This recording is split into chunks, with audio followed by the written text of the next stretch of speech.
Bien-aimés dans le Seigneur, bonsoir. Nous rendons grâce à notre Dieu qui nous donne le privilège de partager ces moments combien importants et édifiants pour le corps de Christ. C'est un moment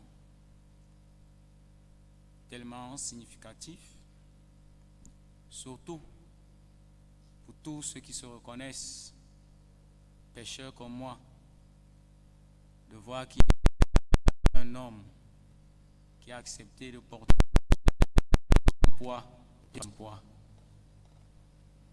Il est difficile de parler à des moments comme ceci.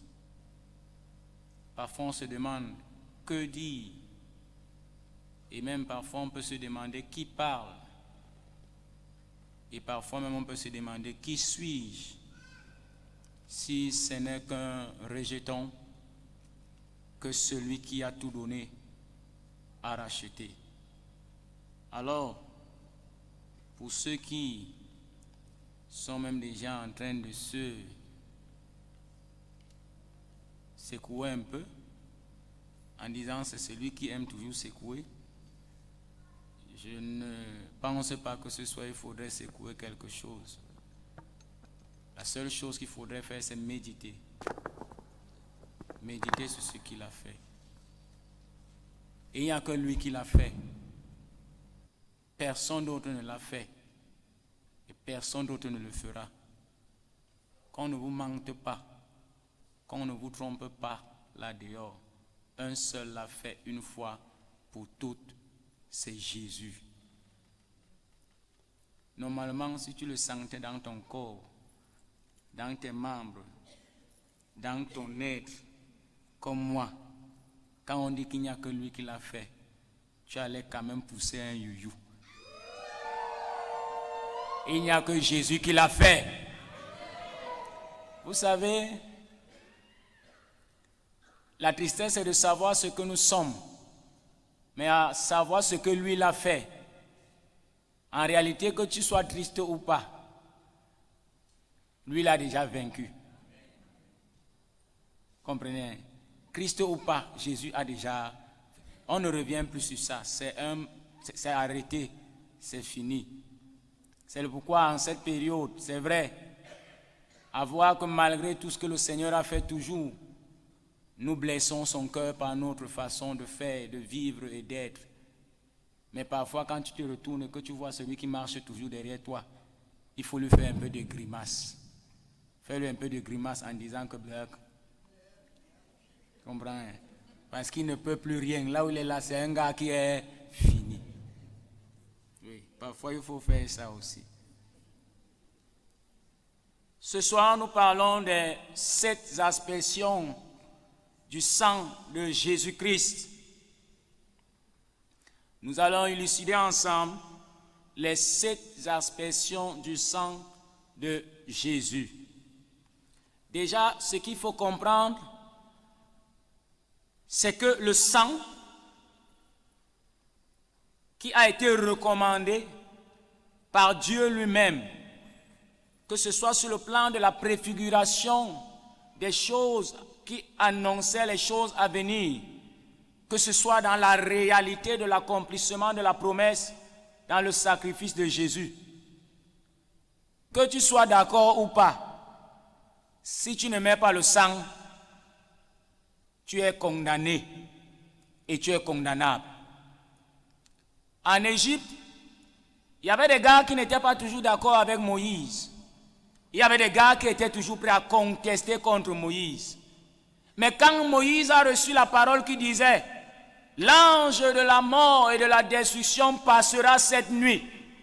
Tous ceux qui ne mettront pas le sang mourront. » Ça n'avait rien à voir que tu sois d'accord avec Moïse ou que tu ne le sois pas. Tu mettais le sang, tu étais sauvé. Tu ne mettais pas le sang, tu mourais. Beaucoup sont morts comme ça parce qu'on a négligé. Et aujourd'hui encore, quelque part, on meurt pour rien. Parce qu'on néglige la puissance, la profondeur de ce que nous offre le sang de Jésus. Le sang de Jésus, tu le mets, tu es sauvé. Tu ne le mets pas, ce n'est plus l'affaire de Dieu. Même si tu es un grand prédicateur, même si tu es un grand prieur, même si tu es un grand prophète, si tu ne mets pas le sang, il n'y a rien à faire pour toi. Et c'est ainsi que Dieu a établi et arrêté. Et c'est pourquoi dans tout l'Ancien Testament, dans cette chronologie de la préfiguration, comment Dieu a annoncé les choses, le sang a toujours été mis en avant. Mais le sang du Sauveur qui devait être versé, bien sûr. Que ce soit dans le jardin d'Éden, où l'homme a péché et destiné à la destruction, il a essayé de couvrir son péché. Mais il n'y avait que le sang pour couvrir le péché. Et c'est là que Dieu a tué une bête. Et il a fait un vêtement de peau. Et il a couvert l'homme. Le plus important, bien aimé, ce n'était pas le vêtement de peau. Le plus important, c'était le sang qui a coulé de la bête dont on a retiré la peau. En fait, la peau qui a été retirée n'était qu'un second usage. Mais le premier usage était le sang qui a coulé.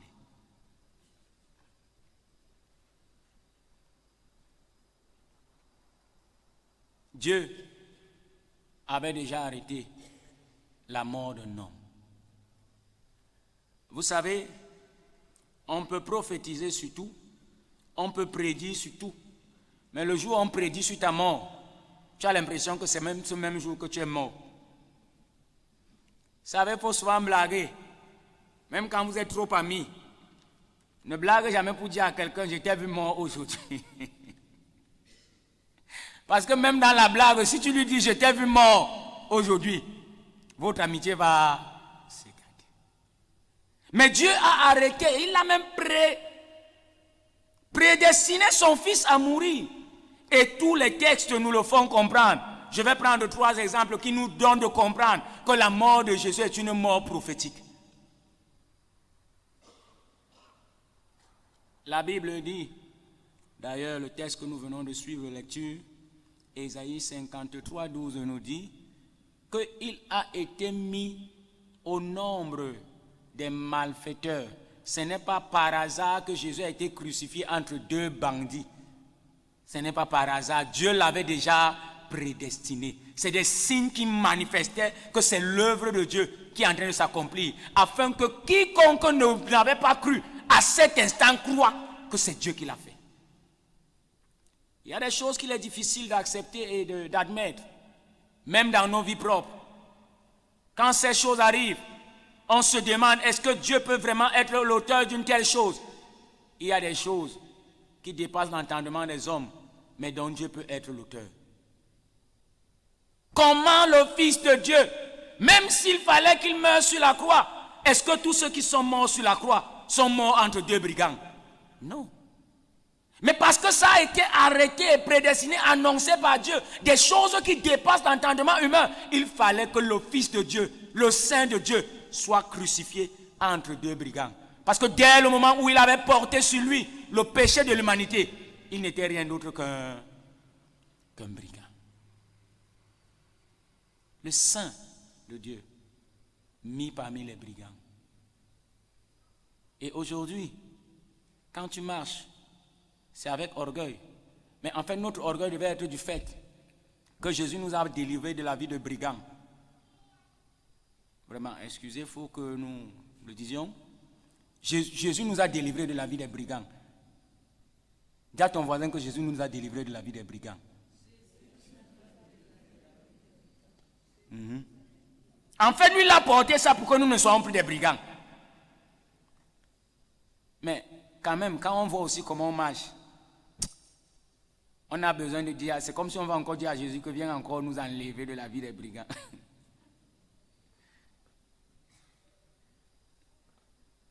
Des responsables, des hommes puissants, des hommes honorables, des hommes dignes, des hommes respectés, qui se retrouvent dans les nuits à faufiler les couloirs, dans les chambrettes d'étudiantes.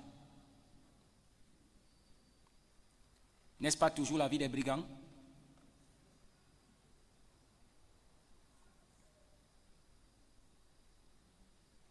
Des hommes qui parcourent des villages, des forêts, des profondeurs, des villes dont ils n'ont jamais parcouru. Parce qu'ils disent aller chercher la solution. N'est-ce pas la vie des brigands qui sont comme à la fuite de leur réalité? Tu as entendu qu'il y a un marabout Non, il y a les noms. Il y a les noms que quand on te dit le nom, toi-même tu sens que c'est puissant. Il y a un marabout à Kousseri. Kousseri. Tu ramasses tes pieds. Tu mets ton carburant, tu prends ton chauffeur. Tu t'en vas comme un voleur. Ni ta femme, ni tes enfants, personne n'est au courant. Si tu meurs là-bas, on va dire que tu es mort de quoi? Tu cherchais et quoi? Il y a un homme puissant en Inde. Et tu t'en vas comme un bandit en Inde. Si tu meurs même là, tu meurs là-bas, qui va reconnaître que c'est ton cadavre? Dieu nous a délivrés de la vie des brigands. Nous devons être libres. La Bible dit qu'aucun de ces os ne sera brisé. Le psaume 34, 20 à 21 nous le fait savoir clairement. C'est des choses qui ont été annoncées en avance. Que lui, par contre, tous les autres brigands, on leur brisait les pieds parce qu'en fait, à un moment, il y a des gars qui sont trop durs. Vous avez vu là, on tue un bandit. Personne n'est résistant comme un bandit. J'ai vu à Douala comment on brûlait un gars. On le brûle, il court avec la roue. Il dit qu'il ne meurt pas. Et quand on tuait les brigands, à un moment sur la croix, les soldats s'impatientaient et ils trouvaient qu'il fallait amener leur mort à une vitesse un peu plus accélérée. On leur brisait les pieds en fait pour qu'ils meurent par crise cardiaque. Parce que ce ne sont plus les pieds qui portent le corps, mais ce sont les mains qui portent le corps. Et les mains ne peuvent pas supporter le poids de tout le corps. Il y a quand même quelques gens là qui connaissent dans la science et dans la médecine. Et les gars mouraient comme ça. Mais quand on est arrivé chez Jésus, on a trouvé qu'il était déjà mort. Et ce qui a été annoncé s'est accompli. On n'a brisé aucun de ces... C'est pourquoi il est quand même étonnant de se rendre compte comment aujourd'hui le corps de Christ est séparé, divisé, fragmenté, déchiqueté. Et même dans ceux qui disent être ensemble, il n'y a rien d'ensemble parfois. Chacun veut son petit morceau. Chacun veut son petit groupuscule. Même quand nous sommes dans un groupe, chacun va avoir son petit groupe. Même quand nous sommes dans ce petit groupe, chacun va avoir son petit groupe dans le petit groupe. Alors qu'on dit qu'aucun de ces zones n'a été... Aucun. Ça veut dire que tout ce corps a porté cette douleur. Mais malgré qu'ils ont porté cette douleur, ce corps-là est resté uni. Sommes-nous toujours unis? Être unis ne veut pas dire que nous sommes d'accord avec tout ce que les autres disent. Mais nous sommes unis parce qu'il a été décidé que nous devons être ensemble. Si Jésus lui-même, aucun de ces os n'a été brisé, pourquoi nous sommes prêts à séparer le corps de Christ? Chaque fois que tu t'engages à créer des divisions dans le corps de Christ, souviens-toi que tu es en train de contredire la parole qui dit aucun de ces os ne sera brisé.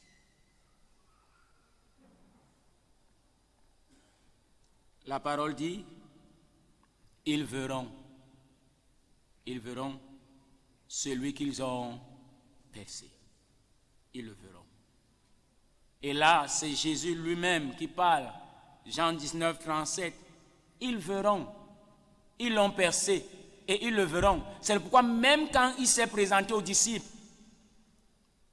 il a dit à Thomas, certes mes mains, mais regarde encore plus mon côté et mets ta main.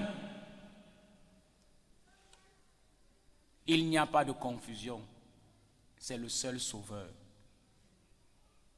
Qu'on arrête de nous raconter des histoires où on va vous dire que Jésus était marié, où on va vous dire que Jésus a fait ceci, et les gens croient en ça, des intellectuels croient en ça, et ils avalent ça, où on va te dire qu'il y a un autre sang mélangé à un autre truc que tu vas boire et ça va te sauver, et tu bois. Il n'y a pas d'autre sauveur. Le seul sauveur, c'est Jésus. Quelles que soient les théologies, les philosophies, quelles que soient les sciences, il y a un collègue qui dit, ça ne sert de rien de tromper les gens en leur disant, derrière la rose, il y a la croix. Et derrière les francs, il y a les maçons. Ça ne sert à rien. C'est du tralala. Il y a un seul sauveur. Il n'est pas qu'un maître. Il est le Seigneur. Il est le sauveur. Il est le libérateur. Il est le suprême. À part lui, il n'y a point d'autre. Et il n'y en aura jamais. Regardez comment le Seigneur confond le monde. Parfois, je suis surpris de voir comment l'Afrique est comme ensevelie et enfuie. En 2 ans, ou alors en 2 périodes très proches, Dieu a montré à l'Afrique son amour. Ils ont dit que c'est en Afrique qu'il y aura la famine. N'est-ce pas? Non, on est ensemble. Ils ont dit que c'est en Afrique. En fait, on nous a même créé des pays très pauvres et très endettés. Mais apparemment, nous allons devenir les premiers producteurs de la nouvelle farine. C'est comme ça que Dieu fonctionne. Ils peuvent prédire contre toi, se disant tout puissant. On va dire les Illuminati, ils sont au sommet du monde. C'est l'œil placé au sommet. Cet œil-là, Dieu va percer ça. Au nom de Jésus, il va percer. L'œil là même voit quoi? L'œil au sommet de la pyramide. C'est l'œil. Vous-même qui voyez au travers de cet œil, vous risquez d'être borné parce que cet œil sera percé. Ils ont dit, mais Dieu a dit le contraire. Ils ont dit que c'est en Afrique que le corona va tuer plus que jamais. Aujourd'hui même, j'ai demandé à quelqu'un l'autre jour, à une autre personnalité de ce pays, que vraiment, vous-même aussi, vous nous tourmentez trop. Corona est venu, on a dit Corona. Même quand Corona est parti, on n'a pas su. Corona, c'était un homme ou bien c'était un esprit, c'était une maladie ou c'était même quoi? Elle m'a dit que pasteur, moi je crois comme toi que Corona c'était un esprit. Oui. Masque à gauche, masque à droite, masque à gauche, masque à droite. À un moment même tu suffoques dans le masque. Porte seulement le masque. Un grand-père, il bagarre pour trouver de l'oxygène. On dit grand-père, ici, masque. Et d'un seul coup, Corona a... Vous vous moquez de qui? Il n'y a pas de sauveur, il n'y a pas de maître, il n'y a pas de roi, il n'y a pas de souverain si ce n'est Jésus. Il n'y en a pas. Et c'est pourquoi je dis soyons attentifs et soyons prudents. Parce que le monde est rempli de trompeurs et des hommes de fausse doctrine. Il y a des gens qui iront en enfer gratuitement alors que le paradis a été préparé pour vous. Le paradis est là. Jésus l'a donné gratuitement en donnant sa propre vie. Il n'a pas voulu autre chose que nous soyons bien. Vous allez voir tout à l'heure, dans les effusions de sang de Jésus, il n'a pas pensé à lui, mais au contraire, il a pensé à nous. Le sang aspergé en 7 phases. Son sang a coulé, coulé sur la croix. Son sang a coulé, coulé pour me sauver. Coulé, coulé, son sang a coulé, coulé sur la croix. Son sang a coulé, coulé pour me sauver. Coulé, coulé, son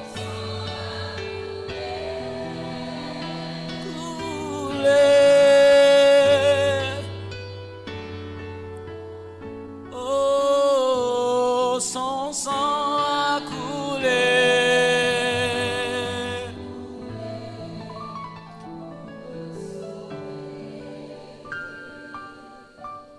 Son sang a coulé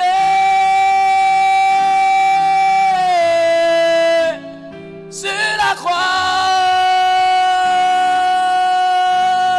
Son sang a coulé.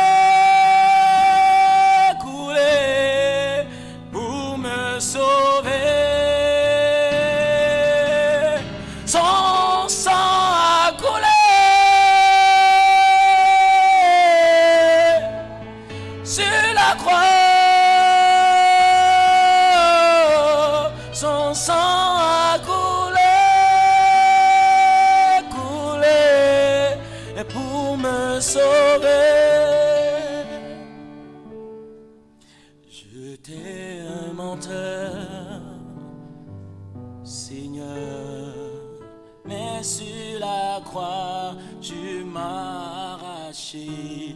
J'étais un voleur, oui Seigneur, tu m'as sauvé. J'étais un bandit, Seigneur, toi seul m'as racheté. J'étais oublié, Seigneur, tu m'as sauvé. Son sang a coulé, coulé sur la croix. Son sang a coulé, coulé pour me sauver. Disons-le, son sang a coulé, coulé sur la croix. Son sang a coulé, coulé pour me sauver. Que le peuple le dise, son sang a coulé.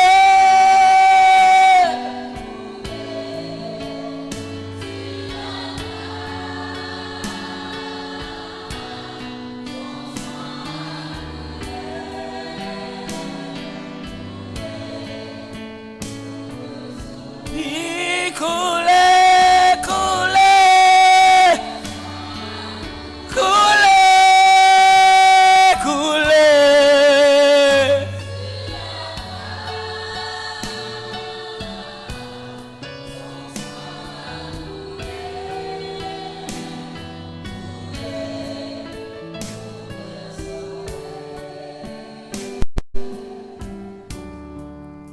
Seigneur, nous ne savons comment te dire merci pour ton sang qui a été versé pour nous pauvres pécheurs, rebelles, brigands, alors que nous n'acceptons même pas d'être égratignés pour la cause de l'évangile.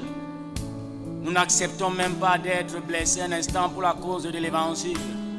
Mais toi, tu as été profondément blessé, brisé, frappé pour que ton sang soit pour nous le symbole de la délivrance, de la victoire, de la guérison, de la libération, du rachat, de la restauration.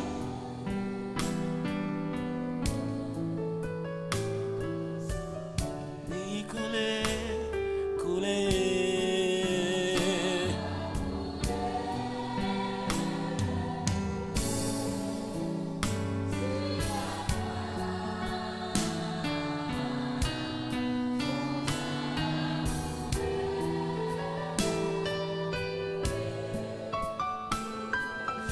Dis-lui ton sang a coulé.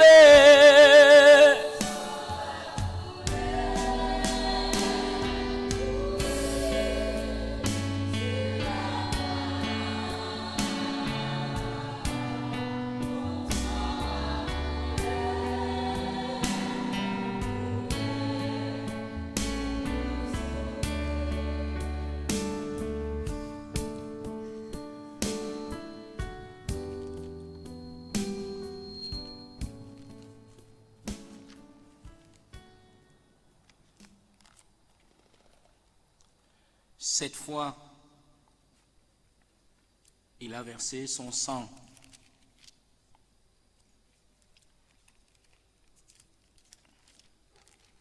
Martine va nous aider avec la lecture de deux textes.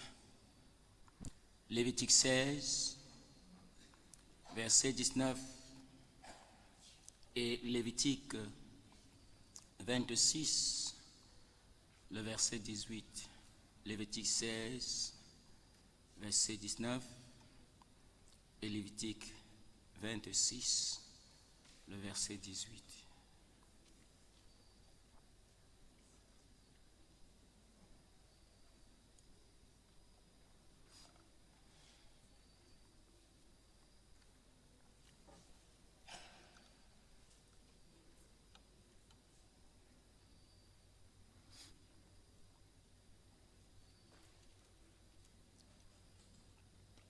Lévitique 16, verset 19. Il fera avec son doigt 7 fois l'aspersion du sang sur l'autel. Il le purifiera et le sanctifiera à cause des impuretés des enfants d'Israël. 26, verset 18. Si malgré cela, vous ne m'écoutez point, je vous châtierai 7 fois plus pour vos péchés. Amen. Amen. Les deux textes dont nous venons de faire lecture nous situent dans le contexte de ce qui a mené jusqu'à la mort de la croix le Sauveur venu libérer son peuple. Il était dit en Israël par Dieu que le sacrificateur devait faire 7 fois l'aspersion sur l'autel et à l'intérieur. Et les 7 aspersions correspondaient à 7 châtiments prévus et arrêtés, programmés par Dieu. Et le chiffre 7 est un symbole de plénitude, c'est-à-dire la plénitude des châtiments de Dieu était déjà arrêtée sur les fils de l'homme. Et c'est pourquoi l'apôtre Paul nous appelle les fils de colère. En fait, nous étions tous sous la colère de Dieu. Et son courroux pesait sur nous. Et la colère et le châtiment ont déjà été arrêtés. Dieu ne peut plus revenir en arrière parce qu'il a déjà arrêté que son peuple qui refuse de se repentir doit subir le châtiment. Et il a donc prévu 7 châtiments. Mais le même qui a prévu 7 châtiments, c'est lui encore qui va prévoir à la place 7 aspersions pour essuyer, pour annuler les 7 châtiments qui ont été arrêtés. Et c'est pourquoi vous allez vous rendre compte que Hébreu présente Jésus comme le souverain sacrificateur, lui qui est entré en même temps comme souverain sacrificateur, portant le sang, et il est aussi entré comme l'agneau qui devait être sacrifié. Et c'est par lui seul, parce que c'est lui seul qui a pu entrer dans le véritable Saint des Saints. Nous en avons parlé, l'entrée dans le Saint des Saints. Et alors que Jésus y va, il va asperger son sang 7 fois. Et les 7 aspersions commencent à se manifester pendant qu'il est sur la croix. Ou alors pendant qu'il est sur le chemin qui le mène à la croix. Allons-y droit au but. Première aspersion de sang de Jésus. À notre grande surprise, Gethsemane. À Gethsemane, Jésus verse son sang. Les interprètes de la Bible disent son sang était comme des goulements de sang. Mais à un moment, ceux qui interprètent et annoncent les choses disent que quand tu es dans une profonde angoisse, tes peaux, on appelle ça tes pores, ont une telle métamorphose au point où ce n'est plus la sueur qui passe, mais c'est que dans ton corps, il peut y avoir ce qu'on appelle l'éclatement des veines.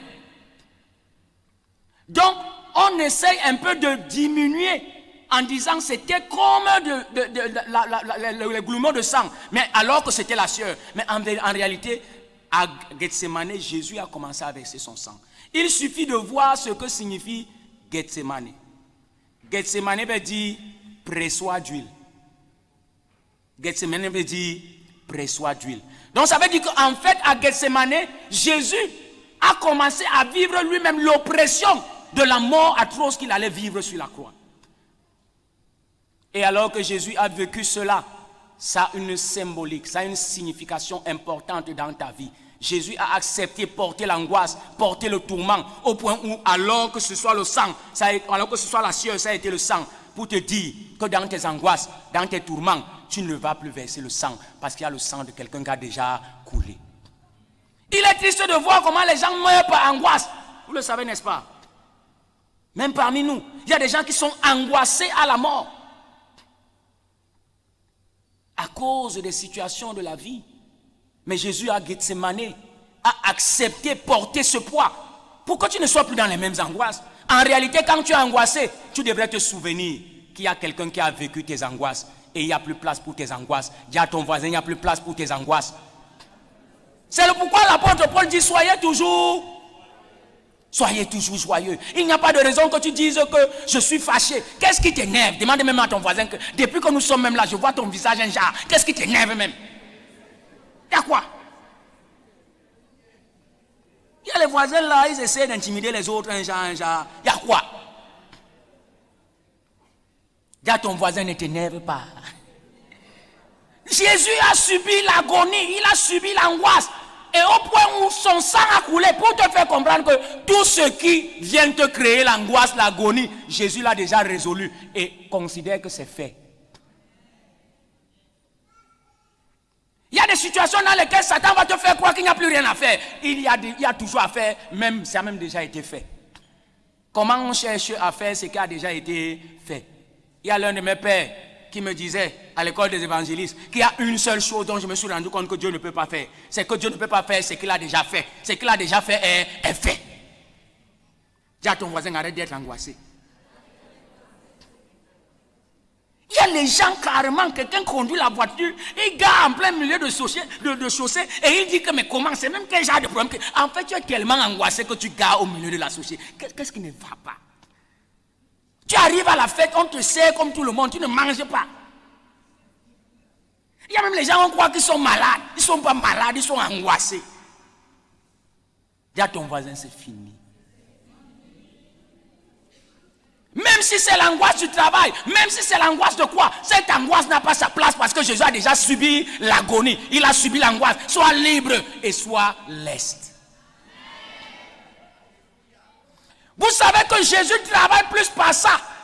Excusez-moi. Satan travaille plus par ça. Pourquoi? Aujourd'hui, Satan fait tout pour mettre les fils de l'homme dans l'angoisse et dans l'agonie. Il crée toutes sortes de systèmes pour nous oppresser, pour nous presser. Dis à ton voisin, il n'y a rien à presser en moi. À Satan et Jokema, ben, il n'y a plus rien. Tu vas presser quoi? Le seul sang qui devait couler a déjà coulé. Tu vas encore à quoi? Son sang a déjà coulé. Sois libre. Il y a des enfants de Dieu qui ne sourient jamais. Dans la famille, il y a même les gens qui savent que quand tu as assis, on ne vient pas te saluer. Vrai ou vrai? On sait déjà que toi, on ne te salue pas. Tu salues. Dès que tu salues, la première parole qui sort de sa bouche, toi, tu vas confirmer qu'il était mieux que tu ne le salues pas. Parce qu'il est angoissé. Il est tourmenté, il est dans l'agonie des situations de la vie, alors que Jésus a déjà... Mon Dieu a tout payé. Mon Dieu a tout payé. Quand tu chantes ça, il faut appliquer ça. Il est inconcevable qu'on voit les enfants de Dieu crispés comme les enfants du monde. Les enfants du monde ne connaissent pas la solution qui a été donnée, mais les enfants de Dieu sont dans la solution. Il y a l'un de mes pères qui me disait, quand il a une situation qui le tourmente, au point où il ne trouvait pas de solution, la seule chose qu'il fait, c'est qu'il considère que c'est fait parce qu'il remet à Jésus qui a déjà tout fait. Et c'est fait. Et tu vas te rendre compte que quand ça change, même tu n'es même pas au courant. Jésus dit qu'à force de vous inquiéter, vous pouvez changer quoi? Rien. Toi, tu es toujours là à t'inquiéter. Ah, vraiment, je vais faire comment? Ah, je vais faire. Mon frère, il y a les gens qui s'inquiètent même que depuis que le pain a augmenté, là, il va faire comment? S'il n'y a pas le pain, manger le couscous. Vous savez, le couscous réchauffé a un goût particulier. Non, vraiment. C'est quand on réchauffe le couscous, tu ne peux pas comparer le couscous réchauffé avec le couscous qu'on vient de préparer. Il n'y a pas mal. Les gens qui mangent là le même jour là ne connaissent pas. Tu vas faire comme si tu étais à la fête. Le matin, tu dis qu'on voyait ma part. Qu'est-ce qui t'angoisse? La vie est devenue chère. Le monde est difficile. Oh, machin, tout est difficile. Il y a des gens qui sont angoissés. Ils se disent que mais, ma part même va arriver quand? Je ne parviens pas. Je vais même faire comment pour travailler? Les enfants de Dieu. Il y a une prière que je vous recommande. Il y a un livre que le Père a mis à la disposition de tous. Apprends-nous à prier. Et dans cette prière, il fait une prière concernant le travail. Et j'ai été marqué par ce qu'il dit dans sa prière. Il dit, Seigneur, il est vrai que le travail est devenu difficile. Et pour parvenir même au travail, parfois il faut passer par des voies parfois peu recommandées. Mais il est vrai que c'est toi qui as créé le monde et il te revient de le gouverner. Alors que ton enfant demande le travail, fais comment? Donne-lui le travail. Il peut te donner. Tu es angoissé, pourquoi? Il y en a qui sont angoissés parce que la dot a augmenté. Non, frère. Vous ne pouvez pas comprendre. Il faut que tu sois passé par là récemment. Avant là. Et que tu sois celui qui doit passer par là prochainement. Prêt là. Tu vas comprendre que mon frère, il ne dort pas. La dot est chère, c'est mauvais. Mon frère, c'est cher. À la dot, on ne dote pas sans dette. Ce que tu as, tu donnes. Tu laisses quoi? Nikili malbe. C'est pas ça. Alors, c'est le pourquoi il faut quitter le concubinage. Quitte le concubinage. Commence avec ce que tu as. Si on t'a demandé 3 bouteilles d'huile, viens avec une bouteille. Tu leur dis que bon, j'ai essayé.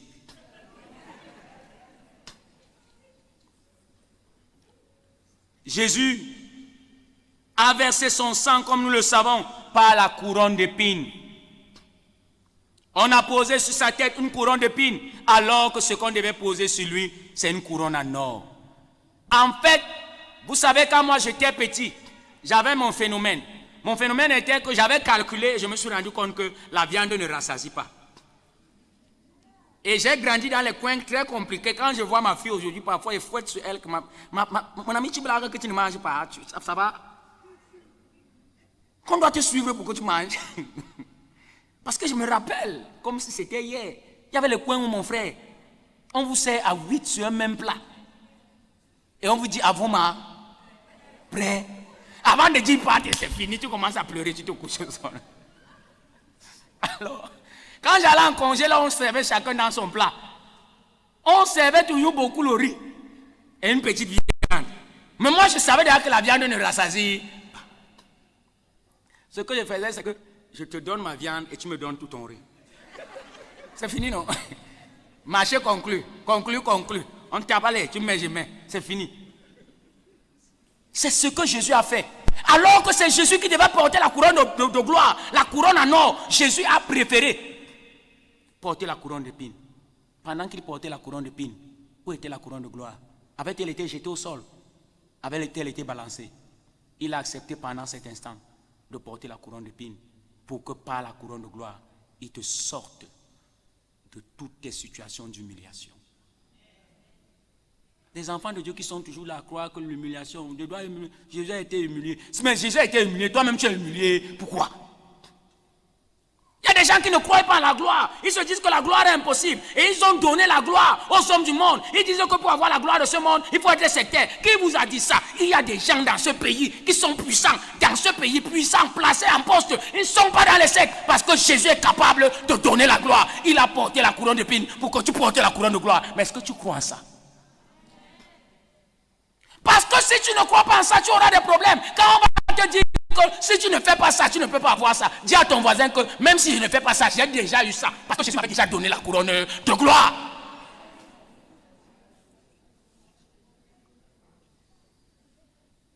La couronne de gloire. La couronne du Fils unique de Dieu. Et c'est pourquoi il dit qu'il t'a fait, toi et moi, il nous a fait co-héritiers de son royaume. Mon frère, les situations d'humiliation, les situations où on te méprise, les situations où c'est tout le monde qui te chiffonne, les situations où on dit que toi tu ne dois jamais être élevé, tu es reconnu dans une sorte d'échelle dans la famille, une sorte d'échelle dans la société, on sait que c'est ton niveau, c'est pas surprise si tu dois partir par là. Je dis que la surprise de là commence aujourd'hui au nom de Jésus. La surprise de là va se signer aujourd'hui au nom de Jésus. La surprise de là va se manifester aujourd'hui au nom de Jésus. Ils seront surpris de se rendre compte que, mais celui qu'on a rejeté, c'est lui qui est devenu la pierre angulaire. Je vous raconte toujours l'histoire de Jankinawa. Quand j'étais enfant, parce que c'est dit que quand j'étais jeune, il y a des gens qui vont dire que tu as quel âge. Quand j'étais enfant, c'est mieux de dire comme ça. J'avais déjà quand même 17 ans, 18 ans. Mais, quand il y avait le mariage, surtout le mariage, parce que ce jour c'était le mariage, il y avait les invités. Ils étaient assis sur des chaises habillés. Ils avaient des plats, fourchettes, cuillères, avec un mouchoir à côté. Et ils pouvaient s'adosser. Et on les faisait passer à table par ordre. Et chacun se servait de ce qu'il veut manger. Mais moi, on m'envoyait dans la cuisine avec les petits enfants comme ça, 5 ans, 8 ans. Et quand on vous envoie là-bas, toi-même tu connais déjà ce qui va arriver là-bas. C'est les têtes et les coups. Avec les poumons, c'est là-bas. Je suis un expert en mangement de poumons de poulet. On ne peut pas jeter ça, c'est là-bas qu'on... Et quand on envoie ça, on vous envoie un top grenadine pour 8 personnes, mon frère. Le partage est sérieux. J'ai regardé mon âge, j'ai regardé comment... Parce qu'à un moment, j'ai senti comment la grenadine est montée. J'ai dit, donne-moi la bouteille après, je me ressaisis que qu'est-ce qui m'arrive. Et ce jour, j'ai dit à Dieu, c'est fini les Jankinawa. Fini. Désormais, si on doit classer quelqu'un, on me classe d'abord et on classe les autres. Et tu crois que c'est comment aujourd'hui? Quand j'arrive, même si c'est une fête où on ne me connaît pas, quand j'arrive... Non. Jésus a subi l'humiliation pour que tu sois élevé, pour que tu sois glorifié. Personne ne doit te dire que tu ne vaux rien. Personne ne doit te dire que tu n'es rien. Personne ne doit te dire que tu ne représentes rien. Pour Jésus, tu es un prince et tu es une princesse. C'est la couronne qui t'a donné, pas une autre couronne. Les couronnes des hommes, jette-les à terre. Parce que les hommes vont toujours vouloir te donner les couronnes selon qu'ils pensent. Et si tu acceptes ça, tu es condamné. Oui, tu acceptes. On va tout te dire que c'est toi le porteur, c'est toi qui portes les sacs des autres. Porte par humilité. Mais n'accepte jamais qu'on dise que dans la famille, si le porteur de sac, c'est toi. Dis-leur qu'aujourd'hui, je suis en stage pour devenir grand. Parce que plus tu portes les grands sacs, plus toi aussi tu seras grand pour porter les grands sacs. Mais que personne ne te donne de croire que parce que tu portes les sacs, tu vas demeurer en portant. C'est faux et c'est faux. Je connais des familles où les Mbenguis crânaient. Mais aujourd'hui, ces Mbenguis-là, c'est eux qui sont ici au Cameroun. Et ceux qui portaient les sacs les nourrissent. Parce qu'ils ont cru que la gloire est possible, l'élévation est possible. Est-ce que tu crois? Parce que quand tu crois, tu as une attitude différente. Hein. Vous savez, les gens qui ne croient pas, c'est eux qui sont les lèche-bottes. Oui. Les non-croyants à la gloire manifestée, révélée, donnée par Jésus, ce sont des lèche-bottes. Ils sont prêts à tout faire parce qu'ils veulent aucun nom. Qui peut boire la gloire, il donne à un autre. Hein? Je demande que qui, s'il n'est pas né de nouveau, peut voir la gloire, il donne à un autre. Pourquoi vous vous trompez même comme ça? J'étais dernièrement dans une famille où on m'a dit quelque chose qui ne m'a pas surpris, mais ça m'a fait rire. Où un homme s'est levé parce que il travaille à la présidence et il a dit que dans cette famille, à part moi, il n'y a personne. Tu lèves la tête, je coupe. Tu vas lever, il ne saura même pas quand tu as levé. On dit ça, non? Il ne faut pas qu'il y ait deux riches dans la famille. Oui, il y a des gens qui le disent. Ndigme. Hana, ndigme. Mounpebe, ndigme. Higikal, ndigme. Yarle ngun ndigme. Yarle mal ndigme. Higikal, ndigme. Ndigme, ndigme, ndigme. Ngoya wengere, on terbe, ya wakenet. Il y a des vieux qui veulent mourir en poste. Tu arrives à la Sinek, à la Kamwata, tu vois maman, elle ne peut même pas compter les pièces. Mais elle est là, c'est elle qui paye.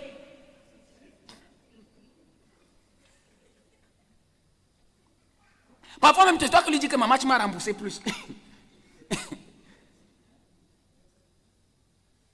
Parce que personne ne veut donner la gloire à personne. Mais Jésus, lui, il a pris sa gloire, il t'a donné. Même si ce n'est pas la gloire de Dieu, mais il t'a donné la gloire en tant qu'enfant de Dieu. Pourquoi tu veux laisser que les gens te chiffonnent? C'est pourquoi à un certain moment, il ne faut pas accepter qu'on te mette à un certain échelon. Parce qu'il faut savoir que quand l'homme commence à t'humilier, il ne va s'arrêter de t'humilier que quand il sera placé sur ta tête. Oui. Dès qu'un homme commence à t'humilier, il ne va s'arrêter que quand il sera sûr qu'il est sur ta tête. Vous comprenez? Hein? Oui, mais c'est ça. Je ne suis pas ici pour créer une révolution des femmes. Ce n'est pas mon problème. Mais il faut dire quand même la vérité. Vous voyez ce pasteur qui a tapé sa femme jusqu'à tuer. Parce qu'il tape aujourd'hui, tu acceptes. Il tape demain, tu acceptes. Tant que tu acceptes qu'il tape, il va encore taper. Et tous les jours, il va augmenter la dose jusqu'à ce qu'il sache que tu ne peux plus respirer. À un moment, il faut dire non.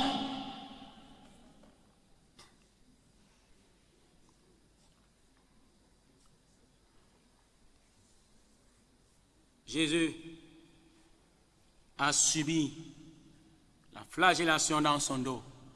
Ceux qui ont regardé le film de Jésus de Nazareth, ou alors c'est pas la passion du Christ, il y en a qui ne supportent pas, mais c'est la réalité qui s'est. Il y en a qui croient que c'est le montage, c'est pas le montage, c'est la. On a juste retransmis la vérité dans ce qui a été fait. On le frappe avec des fouets en fer, avec des crochets. Donc quand on envoie et qu'on retire, c'est sa chair qui quitte avec les nerfs. Ça dégage comme une viande qu'on est en train de déchiqueter. Et quand ça quitte, il y a un sang qui jaillit. Ce sang qui a été versé n'a pas été pour rien. Ce sang a été versé pour toi. En fait, il y en a dont on a dit qu'ils sont destinés à mourir esclaves. Tu ne mourras pas esclave au nom de Jésus. Ta vie, c'est comme un esclave. Tout ce que tu fais, c'est comme un esclave. Jamais tu ne peux aussi te sentir bien comme quelqu'un de libre. Toujours en train de vivre comme un esclave. Parce qu'en fait, il y a des gens qui se sont assis et ils ont décidé en disant que toi, tu seras un esclave. Jamais il ne va faire ceci. Jamais il n'aura ceci. Jamais il ne sera ceci. Qui sont-ils pour décider sur la vie de celui que Jésus a racheté? David dit, les laboureurs ont labouré mon dos. Ils l'ont labouré et ils ne sont même pas fatigués de le faire.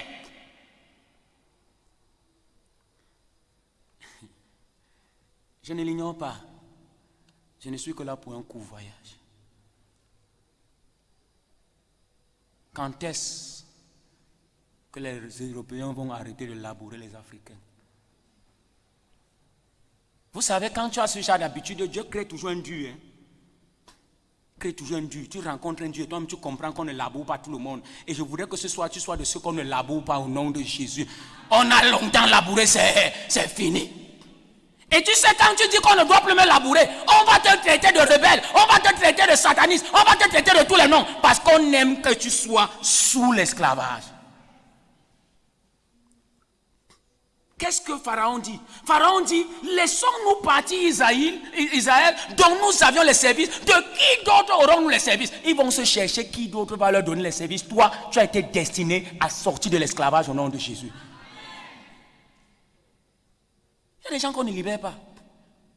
Vraiment, excusez-moi de parler. Tu as une servante dans ta maison parce qu'elle est bonne. Elle a 18 ans. Elle a 20 ans. Elle ne fait pas l'école. Toi, tes enfants font l'école. Et tu crois en Dieu. À elle, là, tu penses qu'elle n'a pas aussi la chance de devenir quelqu'un? Qu'est-ce que tu penses dans ta tête quand tu as ce genre de servante? Il y a des gens qui vont te dire que, mais ben non, hein. Il y a des gens dont la destinée a été sacrifiée. Oui. Il faudrait qu'on le dise. Si on ne le dit pas de haut de cette chair, on va le dire où? 20 ans, toute fraîche. Et parfois, quand toi-même tu vois dans ses aptitudes, quand elle se comporte, quand elle réagit, tu sens qu'elle est intelligente. Mais plus qu'elle te donne les services, qui d'autre te donnera les services? Tu ne peux pas la laisser partir. C'est le pourquoi elle doit demeurer bonne. Elle ne mourra pas bonne. Parce que vous savez, quand Dieu a arrêté, il veille à l'accomplissement de sa promesse. Mais toi aussi, tu peux aider à ce que la promesse de Dieu s'accomplisse.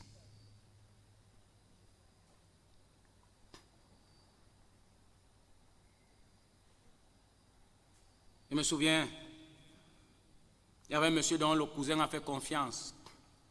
Et lui a donné son dossier.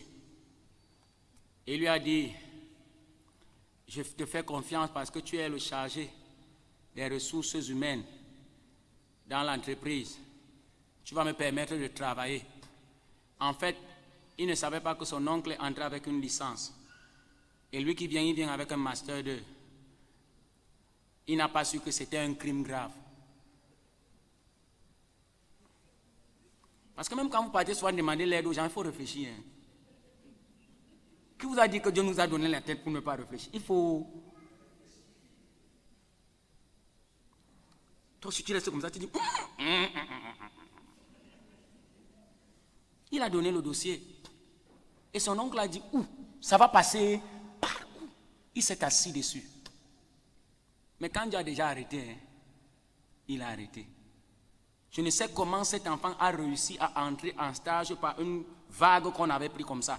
Et on les a tous pris au même moment. Son oncle n'a été au courant que quand il a été pris dans l'entreprise. En fait, quand on l'a pris, on n'est pas passé par la décision des ressources humaines. On est passé par la décision de la direction générale qui avait recommandé qu'on les prenne. Dieu va créer une ligne par laquelle tu vas passer au nom de Jésus. Parce qu'il y a des gens qui sont sûrs qu'ils contrôlent tout. On ne peut pas tout contrôler. Jésus dit que celui qui est né de Dieu est comme le vent. On ne sait ni d'où il vient ni où il va. Tu ne peux pas contrôler la destinée d'un enfant de Dieu éternellement. C'est impossible. On le fait pour ceux qui ne connaissent pas Dieu. Quand tu connais Dieu, ils vont essayer, mais ils ne vont pas y arriver. La côte percée. La côte percée, l'eau et le sang ont jailli fortement. En fait, la côte percée qui a libéré son sang était pour te dire que Jésus, et Ésaïe 53 le dit, que c'est par ces meurtrissures que nous sommes guéris. Parfois, ça me surprend de ce que ça crée des complexes, qu'on dise que, en fait, quelqu'un a prié et l'autre a été guéri. Parfois même dans le corps le plus élevé, dont je ne veux pas citer le nom, on trouve ça. Ou un autre dit que je ne comprends pas comment un homme peut prier et quelqu'un d'autre est guéri. Parfois même des maladies simples, comme le mal de tête. Sans savoir que Jésus n'a pas que guéri les petites maladies. Jésus a guéri le cancer. Jésus a guéri toutes sortes de maladies. Jésus a guéri en face. Et aujourd'hui encore, il est le même. Il continue à guérir. Il peut encore guérir. Si tu crois, même là où tu es assis, on t'a dit que tu as un cancer. Jésus, par son sang, peut faire disparaître le cancer. Mais est-ce que tu crois? Ce sang n'a pas coulé en vain. Pas un cas, pas deux cas, pas trois cas, pas quatre cas, plusieurs cas. La personne vient. Après, à l'hôpital, on va dire que non, le diagnostic n'a pas été bien fait. Mais vous ne faites jamais bien le diagnostic. Vous avez appris quoi à l'école?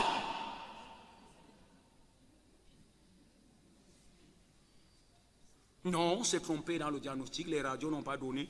Et bon, c'est possible qu'on ait vu quelque chose qui n'existait pas et ce n'est que du blablabla. En fait, c'est toi-même qui es blablabla.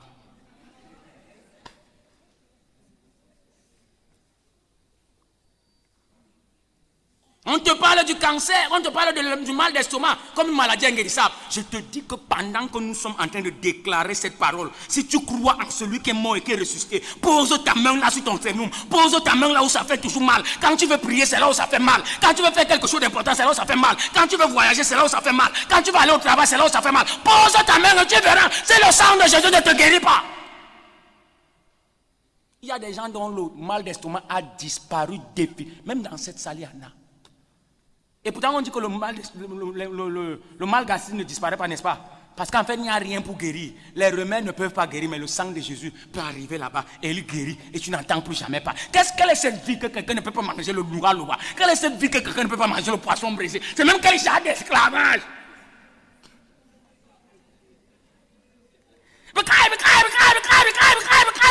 Il a cramé!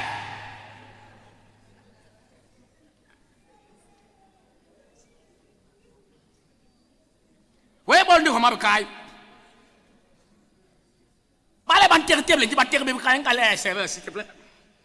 il n'y a pas un peu de bécaille. Alors que Jésus a payé. Il a payé pour toutes nos maladies. On te parle du cerf, on te parle de cancer. On va te parler parce qu'aujourd'hui on fabrique même les fibromes et les myomes. On les fabrique, on va les fabriquer pour que les Africains n'accouchent plus. Fais attention, toi qui fabriques les myomes, parce qu'il y a des femmes que c'est plus elle a les myomes, plus elle accouche.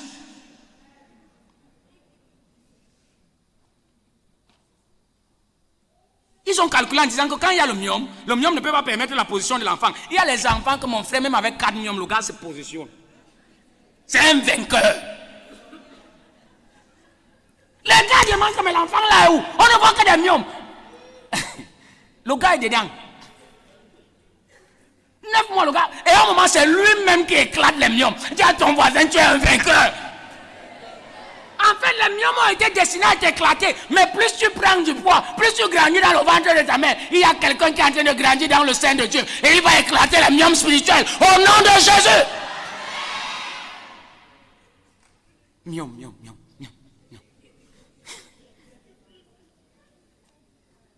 Au point où aujourd'hui, ça veut vous le dire, les mamans qui sont devenues paresseuses. Avant, nos mamans utilisaient les couches. On lave. Des femmes veulent me tuer. Vrai? L'autre couche, on ne peut rien mettre dedans. Tu vois, maman est là le matin. De tout mon être. Alors, aujourd'hui, je ne peux pas te dire, qui met mes ongles. Sans savoir que les couches qu'on vous vend aujourd'hui, on commence à préparer les myomes et les kystes dans la vie, dans le ventre des enfants, au travers des couches qu'on vous vend. Demandez aux connaissants, on va vous le dire. On fabrique les myomes et les kystes dans ce qu'on vous dit qu'on donne aux femmes de porter. C'est là dedans qu'on fabrique ça. Ça ne vient pas d'ailleurs. On a l'impression que ça se multiplie de manière maléfique. Ce n'est pas de manière maléfique. On a tout préparé. Mais je dis que même avec cette préparation, tu es un vainqueur. Tu vas sortir. Tu ne connais pas les femmes qui ont eu les myomes, ils ont accouché. Quand le sang de Jésus arrive, il neutralise le myome, il dit que petit, calme-toi ici, c'est mon terrain. C'est pourquoi on dit que le corps du chrétien, c'est le temple du Saint-Esprit. Si quelque chose s'hasarde à aller là-bas, Jésus vient, le policier, il dit, calme-toi, tu es qui? Il dit le myome, qui t'a envoyé ici, c'est elle. Calme-toi là où tu es là, attends ton temps d'éclatement. Dès que l'enfant grandit, c'est le pied qui te pousse en dansement.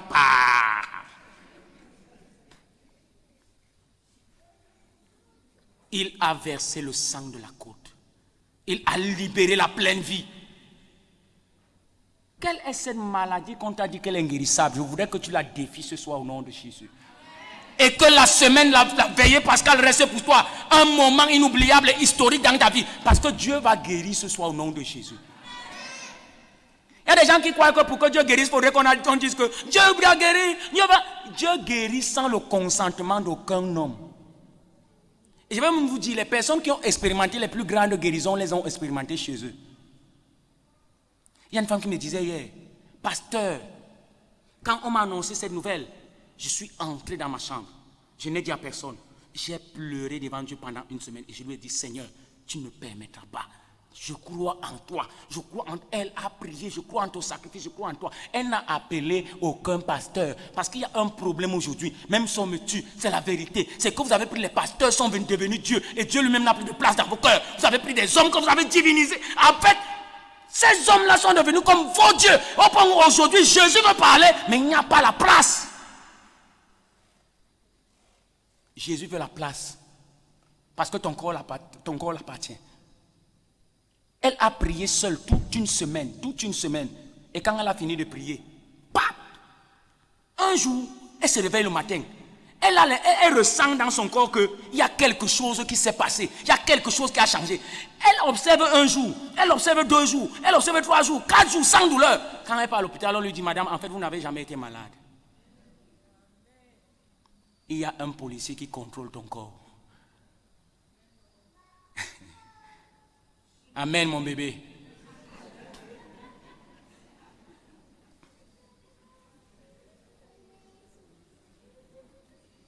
Les mains percées du Seigneur.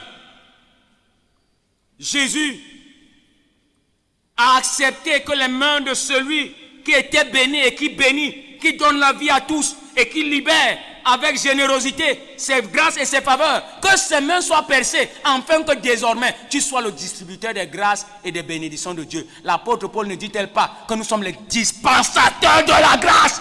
La grâce est en toi et tu es celui qui doit la partager à tout le monde. Rencontre quelqu'un en route, dis-lui que la grâce de Dieu soit avec toi au nom de Jésus. Il y a une maman qui m'a dit hier, mon enfant n'a jamais joué. Vraiment, il y a des choses qui vous arrivent. Jésus dit que ce n'est pas ignorance. La maman là me dit que mon enfant n'a jamais échoué. Comment se passe-t-il qu'aujourd'hui, Léocus, on me dit que sa note a été recalée. Quand il parle même à l'été, on dit que non. En fait, c'est la même note qui est ressortie. J'ai dit que mon petit, il y a un peu de malchance sur ton visage. Elle a pris un bol d'eau. À 5, elle a dit, petit, lève-toi, c'est l'heure. Viens ici devant la porte, toi et moi, face à face. Tu es né ici dans la maison-ci. Et elle a dit, Seigneur, si c'est toi qui m'as donné l'enfant-ci, et si c'est toi qui l'as béni, il n'a jamais échoué. Et c'est toi-même qui as dit qu'il doit être la tête et non la queue. Peu importe celui qui a décidé autre chose. Avec l'eau aussi maintenant, là, je vais le laver avec. Tu imagines un gars qui se réveille à 5, on l'a lavé, mon petit. Sa mère a versé l'eau. Elle a dit que l'échec là, c'est fini. Quand le gars sort de là, il dit à sa mère, j'ai l'impression qu'il y a un voile qui m'a quitté. Vous courez, partez à gauche, à droite. Alors que Jésus a fait de toi dispensateur de ses grâces. Toi, parent, chaque jour que tu te lèves, bénis, personne ne va bénir. Oui, amène-les, on va leur imposer les mains, on va les bénir. Mais personne ne va bénir tes enfants mieux que toi.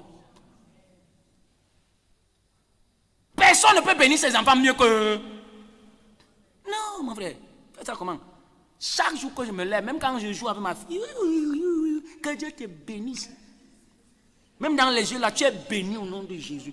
Même quand tu manges, tu es béni. Je suis béni le matin, béni le soir. Je suis béni à midi, béni à minuit. Je suis béni le matin. Bénissez vos enfants à tout moment au nom de Jésus. Dispensateur des grâces de Dieu, parce que Jésus nous a enrichis. Personne de nous n'est pauvre. L'apôtre Paul dit, s'il nous a donné Christ, comment ne nous donnera-t-il pas tout bien avec Jésus? Tu as reçu tout de Dieu. Dieu a ton voisin, tu as tout reçu. Tu es seulement un héritier qui s'ignore. Et les hommes du monde te narguent.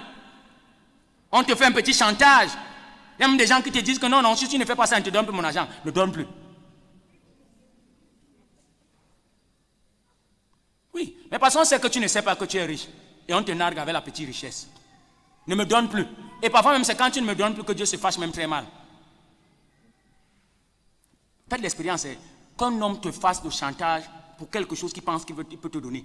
Ne lui réponds même pas par respect. Laisse passer, mais tu vas voir ce que ton Dieu va faire dans ta vie. Parce qu'en fait, tu étais riche sans le savoir. Et quand tu mets Dieu devant, il te donne de comprendre que mon petit, tu as choisi le côté où je t'ai fait héritier. Et il te donne de comprendre que tu ne vis pas au dépend d'un homme. Tu vis au dépend de Dieu seul.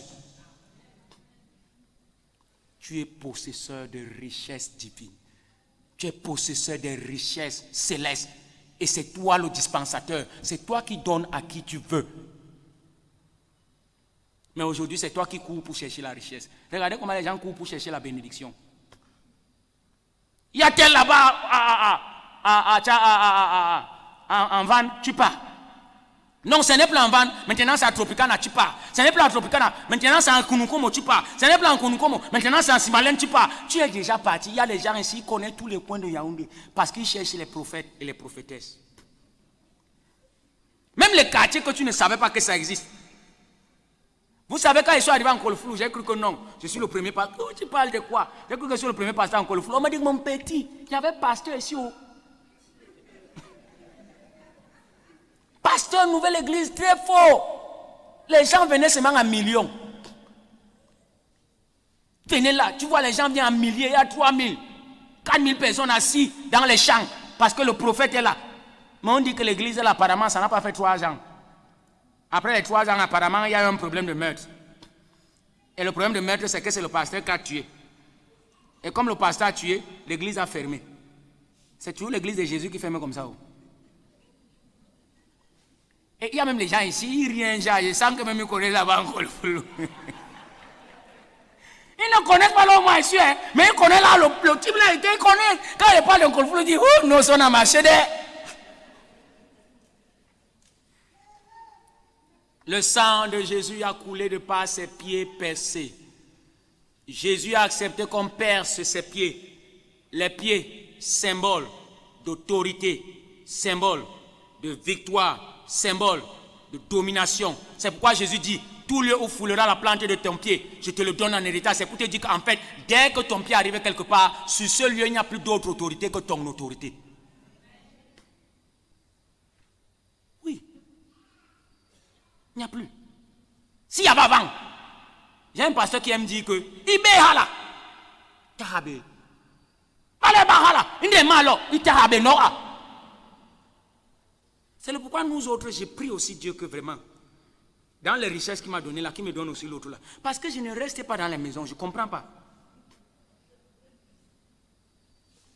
J'ai déjà tout fait. Dès que tu arrives dans la maison là, le bailleur te salue avec sourire. Il te dit que vraiment, bienvenue et tout, et tout, et tout, et tout. 3e jour, le bailleur ne te salue plus. Après 1 mois, 2 mois, le gars commence à te dire que je pense même déjà te rembourser. Vous savez pourquoi? Parce que quand tu es enfant de Dieu, quand tu arrives, si c'est le serpent qui avait là-bas, en fait, Jésus, en voyant ses 2 pieds percés, il t'a donné la possibilité d'écraser le pouvoir de la tête et d'écraser le pouvoir de la queue. Pour le pouvoir de la tête, c'est le pouvoir du serpent. Le pouvoir de la queue, c'est le pouvoir du scorpion. Qui sort en haut, tu l'écrases. Qui sort en bas, tu l'écrases. Peu importe par où il passe, tu l'écrases au nom de Jésus. On est appelé et destiné à battre Satan. Allez.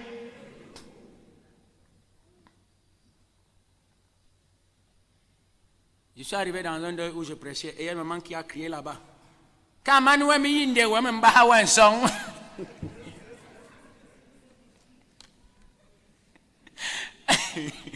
En fait, ça veut dire que tu bavardes de trop. Il reste encore un peu. Je vais te bombarder un bon son. Et connaissant le feu qui brûle en moi, l'onction va passer par où? Au contraire, si là où je suis là, je me fâche, comme le pasteur Songa fait un jour, la pluie commence et tu ne peux plus rentrer avec ton son, tu vas mourir avec où? Là où tu te trouves, il n'y a pas deux pouvoirs, il n'y a pas deux autorités. Tu es le best, tu es le chef. Jésus dit, tu es l'autorité établie sur la terre. Le chrétien, où qu'il soit, il est l'autorité de Dieu établie sur la terre. Tu es l'autorité de Dieu établie sur la terre. Dis à ton voisin, tu es l'autorité de Dieu établie sur la terre. Quelle est cette histoire que les gens viennent du village avec leurs choses et mettent dans ta maison que tu as construit? Au point où toi-même tu ne peux plus vivre dans ta maison. Il y a les gens comme ça. Il a construit lui-même avec son argent. Parfois même il a pris le crédit bancaire. Il y a les fonctionnaires ici, même ils comprennent quand on dit crédit. Il y a des gens ici qui ont été traumatisés par crédit bancaire. Quand ils entendent ce crédit bancaire, ils disent oh Seigneur, délivre-nous. Mais tu as pris le crédit bancaire, tu as construit la maison, et après toutes ces souffrances, quelqu'un vient te dire qu'il a mis une écorce sur ton lit, tu ne peux pas dormir dedans. La Bible dit que Jésus t'a donné l'autorité. Quand tu arrives dans la maison là où on a mis l'écorce même cherche le taxi pour aller retrouver son patron. Si le taximan refuse, même il propose. Jésus, par les pieds percés, nous a donné la possibilité de dominer. Jésus te donne de comprendre qu'il n'y a pas deux qui doivent dominer, c'est toi. Parce que c'est à toi. Il dit que je vous ai donné le pouvoir. Pour terminer, c'est la barbe du Sauveur arrachée. On lui a arraché la barbe. On a arraché. Je ne sais pas s'il y a des hommes ici. Quand on te coiffe même mal la barbe, tu peux avoir des sérieux problèmes. Mais lui, on a attrapé et les soldats ont tiré. Et quand ils ont enlevé la barbe du Seigneur, son sang a jailli. Et chez les hommes, en fait, la barbe, c'est un signe d'honneur, c'est un signe de dignité. C'est ça la barbe. C'est pourquoi, un jour, il y avait l'un de mes professeurs ici là, à Tigara, il se coiffait. Et chaque fois qu'il se coiffait, sa femme était présente. Et alors, le coiffeur a fait semblant. Parce qu'il avait toujours une petite touffe ici, donc il rase tout. Vous savez, il y en a un qui laisse ici, d'autres laissent ici, l'autre laisse ici. Lui, il laisse sa part ici. Et quand le coiffeur veut passer là, il dit que hey, tu veux couper quoi comme ça là? Et le coiffeur lui demande, mais est-ce que c'est toi qui le coiffes? Il dit que mais c'est moi que tu coiffes. Attention, ne coiffe pas n'importe comment. Ça, c'est la dignité de mon mari. Il y a les hommes ici. Aujourd'hui, vous savez que c'est les femmes qui coiffent, non? Il y a les mamans là qui disent que c'est les femmes qui coiffent. Elles te coiffent et quand on finit de te coiffer, elles te mettent un peu d'aspersion, elles te massent la tête.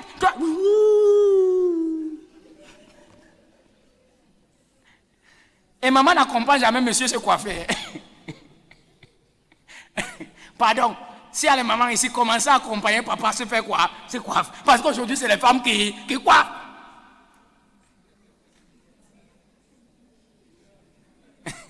Et Mamour, ça fait peut-être 3 ans à ma norme.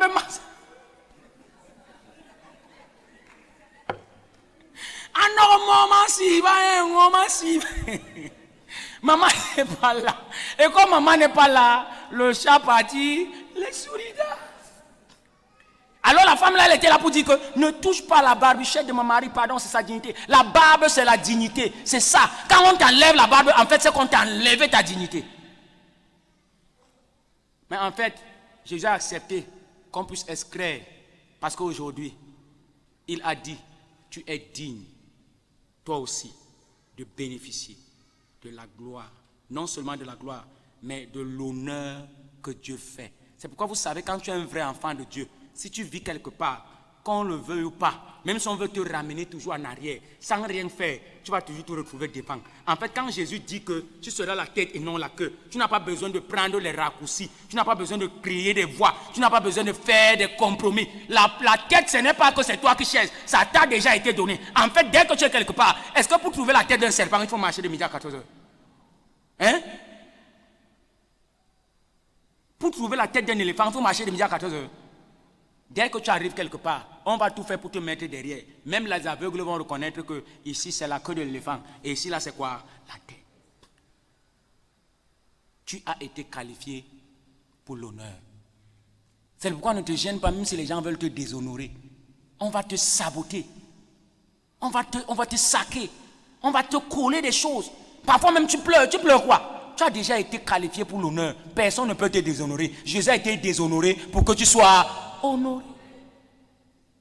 Tout ce qu'ils font, ce n'est que pour un temps. L'honneur est attaché à toi. C'est pourquoi il y a des enfants de Dieu, quand tu étais dans une entreprise, dès qu'on t'enlève de là, l'entreprise commence à sombrer. Parce qu'en fait, c'est toi. Donc, toi qui as reçu l'honneur de Jésus, c'est toi qui faisais briller l'entreprise. C'est pourquoi il y a certains employés dans les structures, il n'est pas directeur, il n'est pas quelque chose de grand.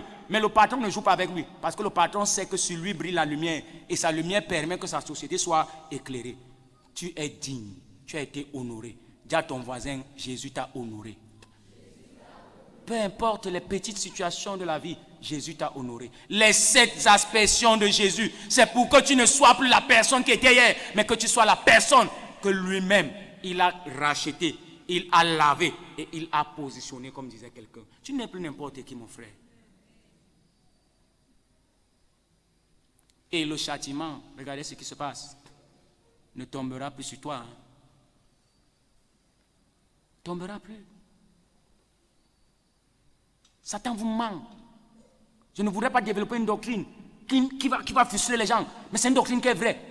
Jésus a payé pour les péchés passés, les péchés présents et les péchés futurs. Satan ne peut te condamner sur la base d'aucun péché. Jésus a payé. 7 aspersions de sang de Jésus pour que toi, tu sois qualifié alors que lui, il a été disqualifié par le Père. Amen.